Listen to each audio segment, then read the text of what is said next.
हमने अभी तक एल्डिहाइड और कीटोन की जो अभिक्रिया पढ़ी है वो पढ़ी थी हमने अभिक्रिया नाभिक स्नेही योगात्मक अभिक्रिया। जो आज की अभिक्रिया शुरू होगी एल्डिहाइड और कीटोन की वह है योगात्मक निराकरण अभिक्रियाएं। कौन सी अभिक्रियाएं? योगात्मक निराकरण अभिक्रियाएं हैं।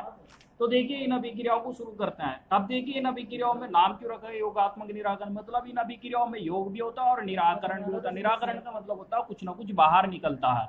अब देखिए जैसे कि इसमें जो निराकरण होता है ना, जल H2O का निराकरण होता है इन अभिक्रियाओं में। तो सबसे पहले इन अभिक्रियाओं में आ गया हाइड्रोक्सिलैमीन यानी NH2OH से अभिक्रिया आ गई। हाइड्रोक्सिलैमीन से अभिक्रिया कराने पर क्या होगा? तो जब हम एल्डिहाइड और कीटोन की अभिक्रिया हाइड्रोक्सिलैमीन से कराते हैं तो ऑक्सिन बनते हैं। मैंने बताया कि ऑक्सिन बनते हैं। तो देखिए किस तरह से अभिक्रिया होगी। आप जानते हो कि एल्डिहाइड और कीटोन में कार्बोनिल समूह होता है और ये जितनी भी अभिक्रिया हो रही है कार्बोनिल समूह के कारण ही हो रही है। कार्बोनिल समूह हमने यहाँ पर लिख दिया और इसकी अभिक्रिया हम किससे करा रहे हैं? हाइड्रोक्सिलैमीन यानी NH2OH से अभिक्रिया हो रही है। तो यहाँ लिखेंगे NH2OH, इससे अभिक्रिया हो रही है। तो इससे अभिक्रिया कराने पर मैंने अभी बताया आपको क्या होगा, इसमें ऑक्सीन बनते हैं। तो ऑक्सीन किस तरह से बनेंगे? अभी नाइट्रोजन के साथ दोनों हाइड्रोजन जुड़े हुए हैं ना ये, अब इस ऑक्सीजन के साथ ये मिलकर जल H2O के अणु बाहर निकल जाएंगे। बाहर क्या निकल जाएगा? जल H2O के अणु बाहर निकल जाएंगे। तो अब इस तरह से नाइट्रोजन की दो संयोजकता यहाँ फ्री होगी और कार्बन की भी दो संयोजकता फ्री है। तो ये बन जाएगा C डबल बॉन्ड NOH। तो ये बन गया ऑक्सीन। आप जानते हो इस कार्बोनिल समूह के स्थान पर आप क्या जोड़ सकते हो? कार्बोनिल समूह के कार्बन परमाणु की दोनों संयोजकताओं को एल्किल समूह से भी संतुष्ट कर सकते हैं हम और हाइड्रोजन परमाणु के द्वारा भी संतुष्ट कर सकते हैं। उसी के अकॉर्डिंग ये ऑक्सीन बनेंगे। तो देखिए हम एसिटाल्डिहाइड का यूज करते हैं। तो एसिटाल्डिहाइड के लिए इस कार्बोनिल समूह के कार्बन परमाणु की दोनों संयोजकताओं को किससे जोड़ना होगा? हमें हाइड्रोजन परमाणु से। तो यहाँ हो गया H single bond C single bond H और डबल बॉन्ड O। हम इसे कहेंगे फॉर्मेल्डिहाइड। और फॉर्मेल्डिहाइड की अभिक्रिया किससे करा रहे हैं हम? यहाँ पर NH2OH मतलब हाइड्रोक्सिलैमीन से अभिक्रिया करा रहे हैं। तो मैंने अभी बताया क्या बनता है? ऑक्सीन। ये जो हाइड्रोजन हो गया ना H2, इस ऑक्सीजन के साथ मिलकर जल के अणु बाहर निकल जाएंगे यानी H2O तो क्या हो गया? बाहर निकल गया। हम इसे कहेंगे कि निराकरण हो गया। बाकी जो NOH समूह बचा है अब ये इस कार्बन के साथ जुड़ जाएगा, यहाँ योग हो जाएगा इसका। तो हम कहेंगे योगात्मक निराकरण अभिक्रिया होगी H single bond C single bond H। अब देखिए कार्बन की दो संयोजकता यहाँ से फ्री हुई थी और नाइट्रोजन की यहाँ से हुई थी ये फ्री, दोनों की दो दो की कमी है तो इसलिए ये आपस में जुड़ जाते हैं। तो ये बनता है NOH। हम इसे कहेंगे फार्मेल्डॉक्सिन। इसे क्या कहेंगे? फार्मेल्डॉक्सिन। क्योंकि अभी बताया मैंने क्या बनते हैं? ऑक्सीन बनते हैं।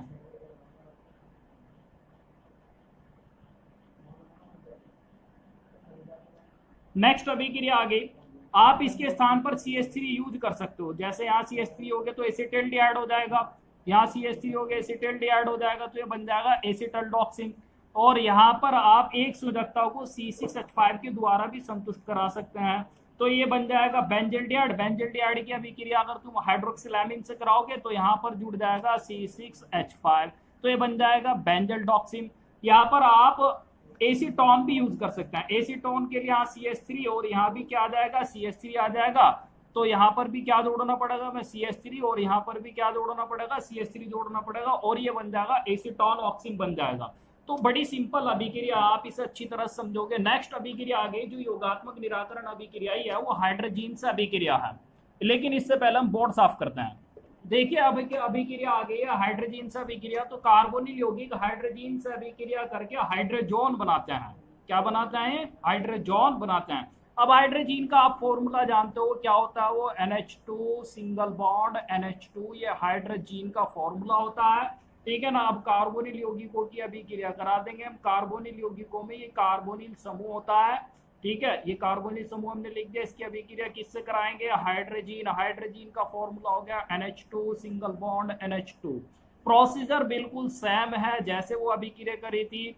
नाइट्रोजन के ये दो हाइड्रोजन परमाणु है ना, इस ऑक्सीजन के साथ जुड़कर ये बना देंगे जल के अणु बाहर यानी H2O तो बाहर निकल जाएगा। अब इस तरह से नाइट्रोजन की दो संयोजकता फ्री हो गई और कार्बन की भी दो फ्री हो गई। तो अब ये इन्हें कंप्लीट करने के लिए यहां जोड़ देंगे हम NH2। इसे कहेंगे हम हाइड्रोजोन। क्या कहेंगे हम इसे? हाइड्रोजोन। नाम लिख देते हैं, थोड़ा सा क्लियर हो जाएगा। इस तरह से हाइड्रोजन बनेगा। एक बात ध्यान में रखनी है, अगर इस जॉन की जगह आपने जीन बना दिया तो ये बन जाएगा ये वाला फॉर्मूला, और अगर आपने इस ई की मात्रा को ओ की मात्रा बनाया तो फॉर्मूला ये बनेगा। इस बात को आपको अच्छी तरह से याद रखना है। अब वही बात आ गई, ये कार्बोनिल समूह हो गया। इस कार्बोनिल समूह के कार्बन परमाणु की दोनों संयोजकता हाइड्रोजन परमाणु के द्वारा संतुष्ट कराएंगे तो फॉर्मेल्डिहाइड हो जाएगा, और फॉर्मेल्डिहाइड से बनेगा फिर हाइड्रोजन, जिसे हम कहेंगे फॉर्मेल्डिहाइड हाइड्रोजन। तो देखिए किस तरह से अभिक्रिया होगी, H single bond, C single bond, H double bond O। ये क्या हो गया? फॉर्मेल्डिहाइड। फॉर्मेल्डिहाइड की अभिक्रिया किससे करा रहे हैं हम? हाइड्रोजीन से करा रहे हैं। हाइड्रोजीन का फॉर्मूला हो गया NH2 सिंगल बॉन्ड NH2। ये हाइड्रोजीन का फॉर्मूला हो गया। तो इससे अभिक्रिया कराने पर क्या बनता है? बनता है हाइड्रोजन। देखिए किस तरह से बनेगा, H single bond C single bond H। अब देखिए ये इस नाइट्रोजन परमाणु के दोनों हाइड्रोजन परमाणु जो हो गया ना, इस ऑक्सीजन परमाणु के साथ संयुक्त होकर बाहर निकल जाएगा जल का अणु, यानी जल H2O का निराकरण हो गया। तो अब कार्बन से डबल बॉन्ड के साथ जुड़ जाएगा N, नाइट्रोजन जुड़ गया, और आगे क्या रह गया? NH2 रह गया। हम इसे क्या कहेंगे? हाइड्रोजन कहेंगे। इसे कहेंगे फॉर्मेल्डिहाइड हाइड्रोजन। अब इस फॉर्मेल्डिहाइड के स्थान पर हम एसिटाल्डिहाइड का यूज कर सकते हैं। एसिटाल्डिहाइड के लिए बस कार्बन की एक संयोजकता को मेथिल समूह के द्वारा संतुष्ट करानी होगी और एक को हाइड्रोजन से, मतलब इस H के स्थान पर क्या जोड़ना होगा? CH3 और single bond C single bond H और डबल बॉन्ड O। तो हम इसे क्या कहेंगे? एसिटाल्डिहाइड। एसिटाल्डिहाइड की अभिक्रिया किससे करा रहे हैं हम? अभिक्रिया करा रहे हैं हाइड्रोजन से, यानी NH2 सिंगल बॉन्ड NH2। तो क्या बन जाएगा? एसिटाल्डिहाइड हाइड्रोजन बनेगा। तो देखिए किस तरह से अभिक्रिया होगी, CH3 single bond C single bond H। अब इस नाइट्रोजन के दोनों हाइड्रोजन परमाणु इस ऑक्सीजन के साथ संयुक्त होकर बाहर निकल जाएगा H2O, यानी जल के अणु का क्या हो गया? इसमें निराकरण हो गया। ठीक है ना, जल के अणु का निराकरण हो गया। क्या रह गया अब यहाँ पर? ये नाइट्रोजन रह गया। नाइट्रोजन जुड़ जाएगा इस कार्बन के साथ में, वो भी डबल बॉन्ड के साथ, NH2। इसे कहेंगे हम एसिटाल्डिहाइड हाइड्रोजन। इसी तरह से अभिक्रिया करा सकते हैं हम यहाँ पर बेंजल्डिहाइड यूज कर सकते हैं। तो बेंजल्डिहाइड के लिए आपको यहाँ लेना पड़ेगा C6H5, तो यहाँ पर भी C6H5 आ जाएगा बेंजल्डिहाइड के लिए। और यदि आप यहाँ पर यूज करते हो एसीटोन, एसीटोन की अभिक्रिया हाइड्रोजन से कराते हैं तो एसीटोन हाइड्रोजन बनेगा। तो यहाँ यूज करना पड़ेगा आपको CH3, और यहाँ पर भी CH3 यूज करना पड़ेगा। ये CH3 हो जाएगा और ये CH3 हो जाएगा। नेक्स्ट अभिक्रिया आती है इसी तरह से फास्फोरस पेंटाक्लोराइड से अभिक्रिया। तो देखिए जब कार्बोनिल यौगिकों की अभिक्रिया फास्फोरस पेंटाक्लोराइड यानी PCl5 के साथ कराते हैं तो कार्बोनिल समूह के ऑक्सीजन जो परमाणु होता है ना, वो 2 क्लोरीन परमाणु के द्वारा प्रतिस्थापित हो जाता है, और जिससे क्या बनता है? डाइक्लोरो एल्केन बनते हैं। देखिए किस तरह से अभिक्रिया होगी, बड़ा सिंपल प्रोसीजर हो गया। कार्बोनिल यौगिकों में क्या होता है? ये कार्बोनिल समूह होता है, ठीक है ना। अब इसकी अभिक्रिया किससे करा रहे हैं? फास्फोरस पेंटाक्लोराइड यानी PCl5 से अभिक्रिया हो रही है। मैंने बताया है कि ये जो ऑक्सीजन परमाणु है कार्बोनिल समूह का, 2 क्लोरीन परमाणु के द्वारा प्रतिस्थापित हो जाएगा, डिस्प्लेस कर देंगे हम इसे C सिंगल बॉन्ड C। अब ये ऑक्सीजन डिस्प्लेस हो गया 2 क्लोरीन परमाणु के द्वारा, एक Cl यहाँ जोड़ दिया हमने और एक Cl यहाँ पर जोड़ दिया हमने। तो देखिए आगे क्या रह जाएगा। और आपको मैंने एक बात और भी बताई थी, जहां पर भी ऐसे कार्बनिक यौगिक की अभिक्रिया जिसमें ऑक्सीजन परमाणु होता है फास्फोरस पेंटाक्लोराइड से कराते हैं तो वहां पर अवश्य ही POCl3 यानी फास्फोरिल क्लोराइड जरूर निकलता है। तो यहाँ पर एक P का रह गया और ये ऑक्सीजन डिस्प्लेस हो गया था, तो 2 क्लोरीन के स्थान पर ये ऑक्सीजन जुड़ गया और यहाँ 3 Cl के रह गए, तो ये जुड़ गया POCl3। हम इसे कहेंगे फास्फोरिल क्लोराइड, और ये क्या बना है? डाइक्लोरो एल्केन बन गया। अब यहाँ पर हम यूज कर सकते हैं H का, तो H single bond C single bond H। अगर हम यहाँ पर H का यूज करते हैं तो ये फॉर्मेल्डिहाइड होता है। फॉर्मेल्डिहाइड की अभिक्रिया फास्फोरस पेंटाक्लोराइड PCl5 से कराएंगे तो डाइक्लोरोमेथेन बनेगा। ये अभिक्रिया हमने हेलो एल्केन और हेलो एरीन में भी की थी, जो चैप्टर था halo alkane and hello arene, जहां पर डाइक्लोरोमेथेन बनाने की विधि थी। और ये बहुत इंपॉर्टेंट अभिक्रिया है क्योंकि IVB है, एग्जाम में पूछी जा चुकी है ये फास्फोरस पेंटाक्लोराइड।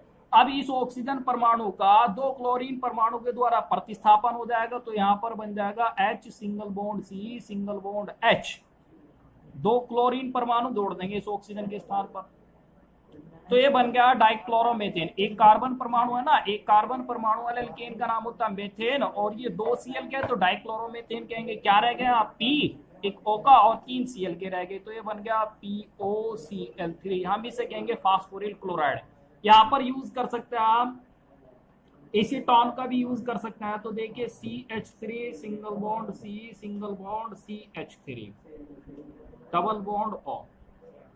एसीटोन की अभिक्रिया फास्फोरस पेंटाक्लोराइड यानी PCl5 से कराएंगे, तो अभी इसमें देखिए ये जो कार्बोनिल समूह गया, इस ऑक्सीजन परमाणु का दो क्लोरीन परमाणु के द्वारा विस्थापन हो जाएगा CH3 single bond C single bond CH3।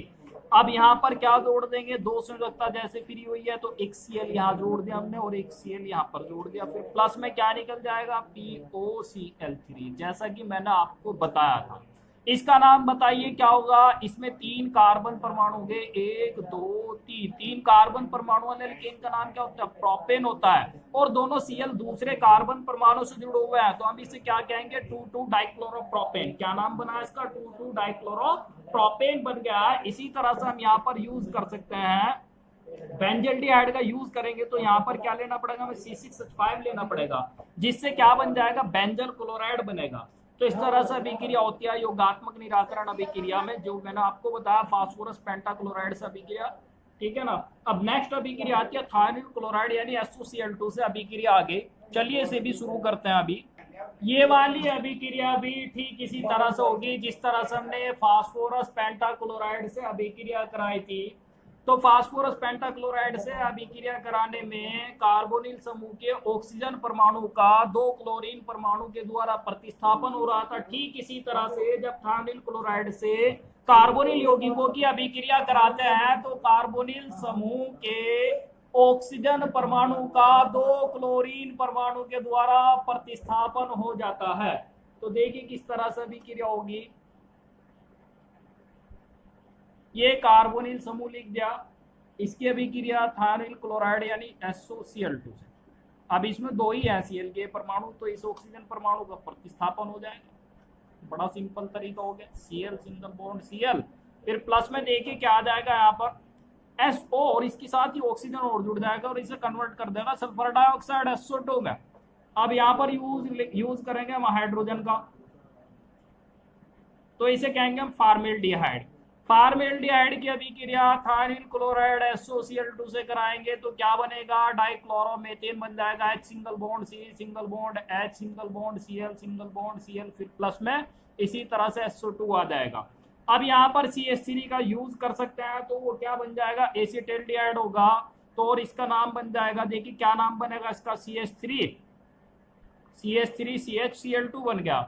हम इसे कहेंगे डाइक्लोरोएथेन। क्या कहेंगे हम इसे, डाइक्लोरोएथेन कहेंगे एसिटिल्डिहाइड से अगर इसका यूज करते हैं। हम यहाँ पर यूज कर सकते हैं एसीटोन का, तो एसीटोन के लिए क्या लेना पड़ेगा, कार्बोनिल समूह के कार्बन परमाणु की दोनों संयोजकताओं को CH3 के द्वारा संतुष्ट कराना होगा, तभी वो एसीटोन होगा। इसकी अभिक्रिया थायनिल क्लोराइड से कराएंगे, तो यहाँ बन जाएगा CH3 और इसका नाम हो जाएगा 2,2 डाइक्लोरोप्रोपेन। ठीक है ना। तो आज की वीडियो में मुझे आपको इतना ही बताना था।